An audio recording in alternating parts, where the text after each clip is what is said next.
Yeah, and so he understood that game better than was taught to us by our family, because if you know how to make money, there's nothing wrong with taking a loan.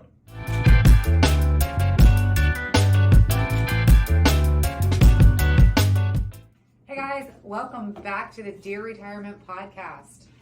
Yes, and today we're going to do it a little bit different. We're going to talk about just tips to focus on for the holidays. As we close out the year. The end of the year. It's crazy, right? Yeah. Oh my goodness. Tomorrow is the last day of November, which is just mind-boggling to me because it feels like yesterday was, middle of January, and here we are. Thanksgiving is over, and... How was your Thanksgiving? You were with me. It was great. It was good. We had a good Thanksgiving, being around family, lots of good food. Which, by the way, I heard today that if you're still hanging on to that turkey and ham, today is the day to go ahead and get rid of the meats from Thanksgiving. Stuffing, you can stick it in your freezer if you still have some left over and save it for Christmas. Cranberry sauce, I think it's good for a while. It's, got a weirdly long shelf life, but the meat's got to go. Yeah, I don't want to eat anything that's remotely associated with our Thanksgiving dinner. It was great. It was great. Yeah, we had, my brother did goat, turkey. I did my famous greens and smoked turkey.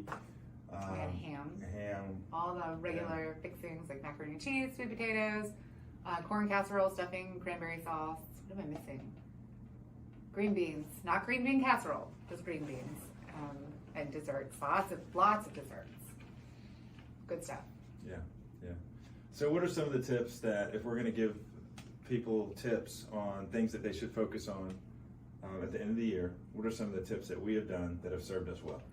I think when it comes to Christmas shopping, setting a budget beforehand and not waiting till the end and then going crazy, and then come January you see all your credit card bills and then regret it. Just setting out a budget now and planning for it. And I know a lot of people have already started and may have already finished their Christmas shopping. We're not those people. We haven't started. But just setting that budget and sticking to it, it's really not about the amount of gifts or the money that's spent on gifts, but it is about the thought and, just that part of it, like the giving part of it, I think is so much more important than the actual things that are being given. Yeah, well, we have a birthday tomorrow, so I have 3 birthdays that I have to deal with at the end of November with my mother, you, and our daughter.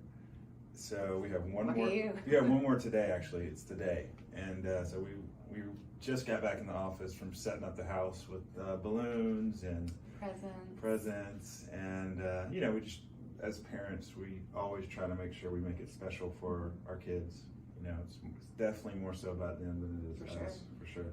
Yeah, but they like the little things, like they like the balloons, and it may not seem like a big deal to us, but they like having the balloons up and just the little things. I hid a birthday present in the Christmas tree, so she's gonna have to find it. I mean, it's easy to find, but she's not gonna know. She's gonna think it's not there. It's something she's expecting, and she's gonna think that she didn't get it, but it's like shoved in the branches of the Christmas tree. Things like that are fun as a parent, and it adds a little extra magic for the kids, I think.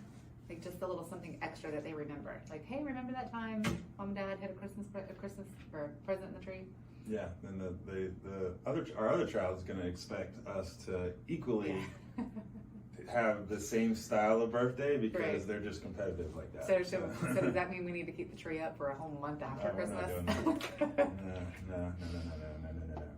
I think another thing that we do is, so you put me on this, is we do I am such an online shopper now. It's really hard to get me to actually go in the store because I prefer to purchase it and just have it shipped to the house like a lot of people. But there are apps like Honey, to where you can make sure that what you're purchasing isn't cheaper somewhere else. And there's times when you can save $40 or $50 on an item, and that's always nice. It's always nice to save money, especially when you have a family. Yeah, so Honey, it's just an extension that you add to your browser. There's an app for it too, but the phone app doesn't work as well as the browser on your computer, or as the extension on your computer. And what it does is searches for all the coupons available for those things that you have in your cart. We've saved a good bit of money over the past couple of years, hundreds and hundreds of dollars, on things that we were normally going to buy anyway. But that just searches all the coupons. And sometimes if there isn't a coupon code, you can earn cash back. So I've actually earned cash back. It's just in my Honey account that I need to convert to, like, I think they can send it to PayPal or Venmo. But that's something too, like I don't shop without that anymore, because just because the price is shown on the website, that doesn't mean it's always the best price. Sure. So there's a ton of codes out there that may apply to your purchase. So Honey, just like Honey, Honey. Check it out. I think that add a little bit more to what you're saying. We also use credit cards for travel. There's different credit cards that will cover a weekend for us at different resorts, like the Marriott, or I think we have a Hilton card. So that's always nice. So if you are going to go travel with your family for, let's say, a weekend, getting the credit card company to pay for your room and board is that's always nice. Yeah, it's always nice. You know, then all you have to do is ask for an upgrade, and you know, it's much easier to get an upgrade when you use a card that's affiliated with that hotel chain versus not. But if you're not using a credit card that gives you some kind of rewards back, then you're making a mistake. You should either be using one that gives you cash back, or points for travel, or perks. Some type of perk, some type of something back. If you're just using a credit card that's just a credit card, then you need to possibly talk to someone about that. Call the credit card company and see what other options they have, and see if you can get that upgrade, because it does make sense. It makes sense to, if you're going to use it, to get something back. Yeah, and there's forums on Reddit that I think we've been on before, and there's all types of information on Credit Karma and Credit Sesame on how to level up your credit game, because it really does. It's expensive to be poor. I talk about this all the time. When you are poor, you are paying a higher interest rate for things.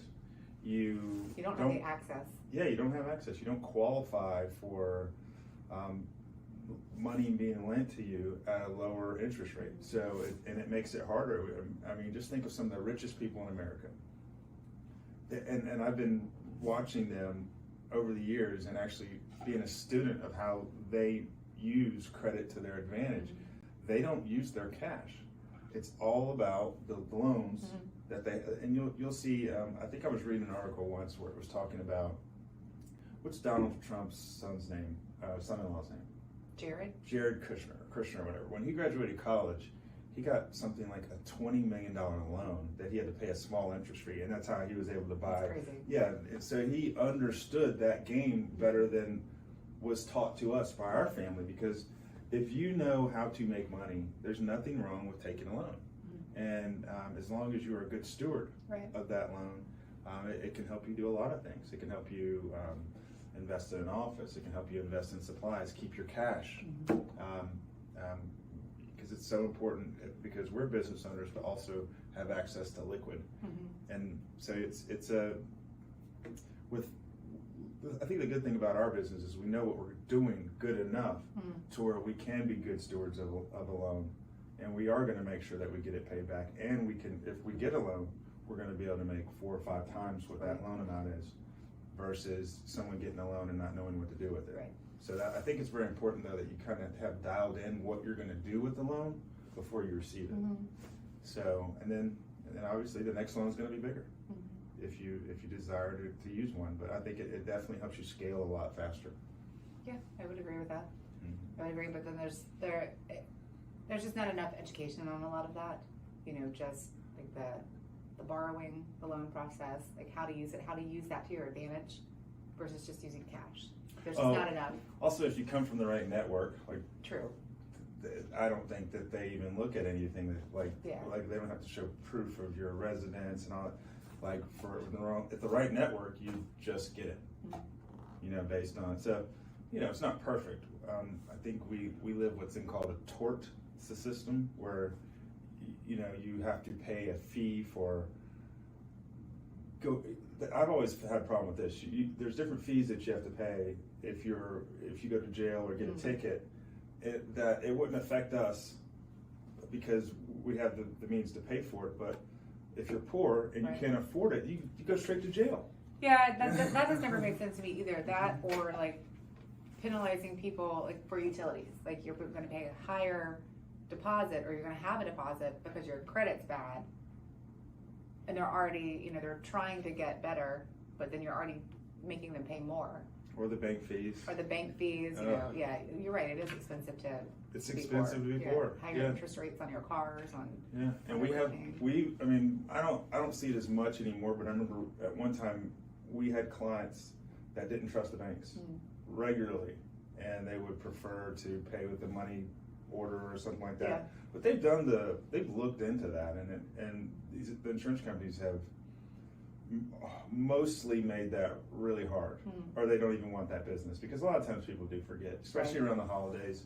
So when you can set it up and forget it, and that's how we prefer to do everything in our house, it just gives me one less thing to think about. Yeah, because trying to keep up, I used to think that I could keep up with all of that, like remembering when everything was due, and it's, the more that I have to keep up with, the harder it is to keep up with everything. Speaking of that, okay, so auto pay. I can't think of the name of this, but I'm sure you can Google this. So this is what we're going to do this weekend or sometime this week. And Maggie behind the camera was also reminding me of this, is that there is a site where it will monitor what subscriptions are coming out of your accounts.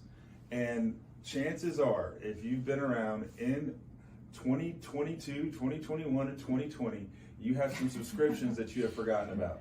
So that is one of the things that we have got to do. And we recently did it. And I'll tell you another thing. We thought that we had initially signed up for our subscription to only be like $20 a month. I'm not going to name the name of the company, but they somehow upgraded us to $100 a month, and it's been like that since May, and we didn't even notice. So it's stuff like that. It's just kind of like every once in a while, because they do have access to your account.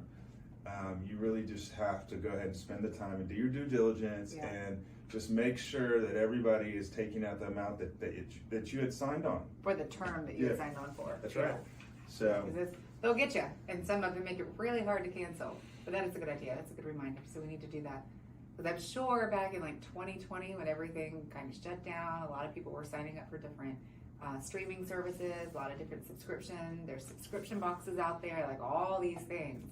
And some of it only comes quarterly. I used to have a subscription box that came quarterly. That's an easy one to forget, because it only comes out, 4 times a year, and you forget about it. You don't see it every month. And so, another thing too is, if you know how we've done this before, so like Showtime, or we might want to watch a movie and they say 7 days free. So we'll watch it as a family or something, and then we'll cancel it, and so somehow they didn't get the cancellation. So they're continually to draft your account. Then you got to deal with the rigmarole of having to call them back and get them on the phone and let them know that you did. Show them documentation. Sometimes they don't need it. Sometimes they do.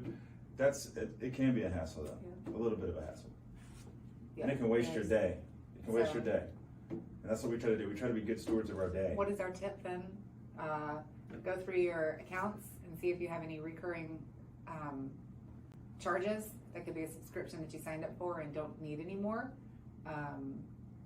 Use me or different apps like that to search. Make sure you're getting the best price on something. We bought an outdoor sofa.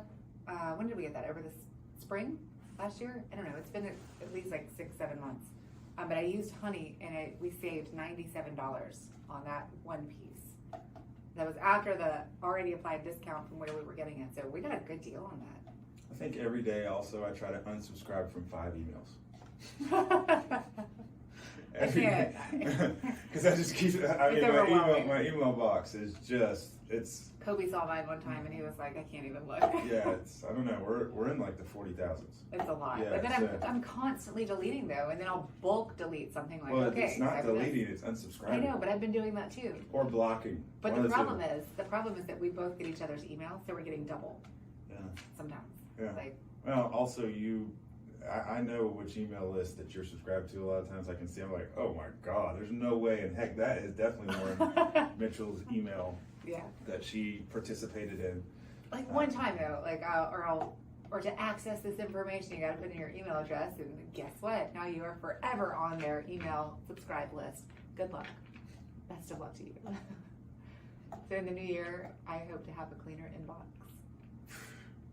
I don't know. I have a friend that says he won't do email. He runs a business. He just says, I won't do email. You either text me or, because I don't do email. He just doesn't want to do it. At all? At all. that's his prerogative, but Yeah. I can see how that can be freeing. Yeah. To not get emails anymore. But with that being said, I just emailed a business owner, I'm sorry, he's a business director that we're trying to partner with on a project. Well, so. hopefully he's not just a text and phone call person Yeah, and no. looks at his emails. Yeah. All right, well, those are just some of the tips, things that we think about at the end of the year as, we're preparing to start fresh in 2023. Just making smart financial decisions. And also, going real quick, just going back to, you're talking about the credit cards and everything. If you're on Facebook, there's a Facebook group called the 10X Insiders. I believe that's what it's called. Just the number 10, then an X Insiders. It's all about travel hacking using credit cards and points.